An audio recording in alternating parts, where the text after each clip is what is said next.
Welcome to the Glitch Report, your daily marketing botcast. Brought to you by Leadpages. Here are our hosts, Kai and Luna. Welcome back, everyone. Today we're going on a little whirlwind tour of the marketing world. It's going to be a fast one, but super interesting, I promise. Yeah, definitely a lot to cover. So buckle up. We're going to be hitting three big stories today.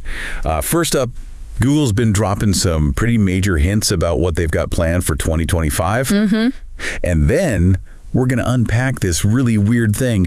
Apparently, Google's showing the same ad like 3 times on a single search results page. Oh, yeah. That was an interesting find. Yeah. And to wrap things up, we're going to look at how people are, starting to think differently about online reviews. Right. Those little gold stars might not be as shiny as they used to be. Exactly. So, ready to dive in? Absolutely. Let's do it. All right. So, let's start with Google 2025.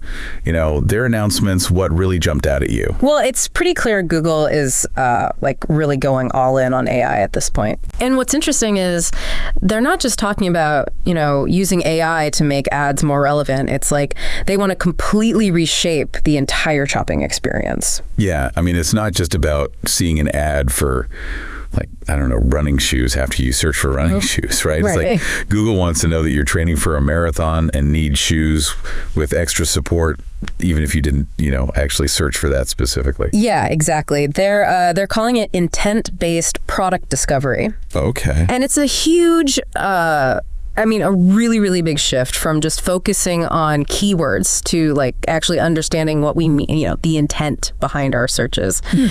It's almost like Google wants to be a mind reader, but in a way that could actually be pretty helpful for us as consumers. Okay. I mean, that sounds pretty cool from a consumer perspective, but I have to imagine that has to be at least a little bit unnerving for advertisers, right? Yeah. I mean, it's one thing to target keywords, but how do you target someone's intent? Right.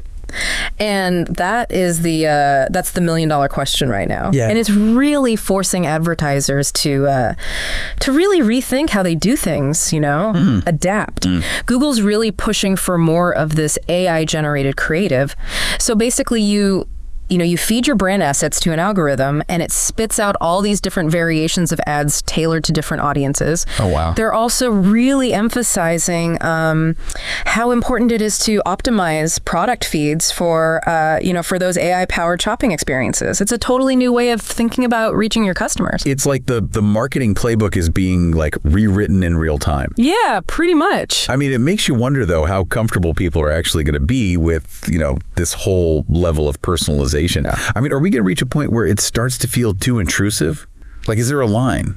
Yeah, I meast that's the question, right? Yeah. And it kind of leads perfectly into that next topic we want to talk about. I mean, Google's already kind of pushing the boundaries of of ad visibility with this triple serving strategy. Yeah. Okay. So this is the one where Anthony Higman, he's the one who saw the same ad 3 times on a single search results page, right? Yep, that's the one. I got to admit, I was pretty skeptical when I first read that. I was like, really? Yeah. Come on. It does sound kind of crazy, but it's true.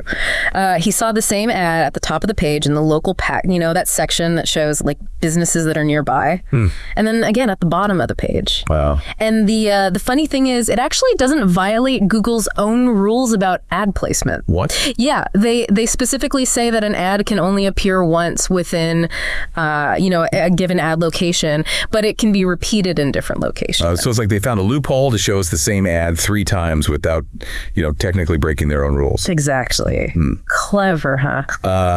Let's move on to something that's honestly always on my mind when I'm shopping online: reviews. Oh yeah. I have to admit, I'm a little bit of a review addict. But lately, I've been kind of wondering if maybe we're putting a little too much stock in those little stars. Yeah, I think a lot of people are starting to feel that way. This Bright Logo report that we have actually, highlights this shift in how people are looking at online reviews. It seems like people are starting to realize that those, perfect 5-star ratings are often just not realistic. Yeah. And they're looking for something a little more, nuanced. Yeah, I've totally fallen into that trap of being like, totally swayed by a product that has like thousands of 5-star reviews, only to be totally disappointed later. It's like all those vanity metrics, they're just a big number that doesn't actually tell you the whole story. Exactly. Those vanity metrics can be really misleading. Yeah. What's interesting though is that people are also like, they're not paying as much attention to how recent a review is anymore. Really? Yeah. It seems like we're kind of moving away from those, snap judgments based on the latest feedback and taking more of a holistic view. So it's not just about the star rating anymore. It's about like reading between the lines, looking for common themes in the comments, and really getting a feel for the overall sentiment. Yeah. Well, thanks for joining us on this whirlwind tour of the marketing world. We'd love to hear your thoughts on these trends, so feel free to reach out. And until next time, keep diving deep and stay curious. Absolutely. See ya.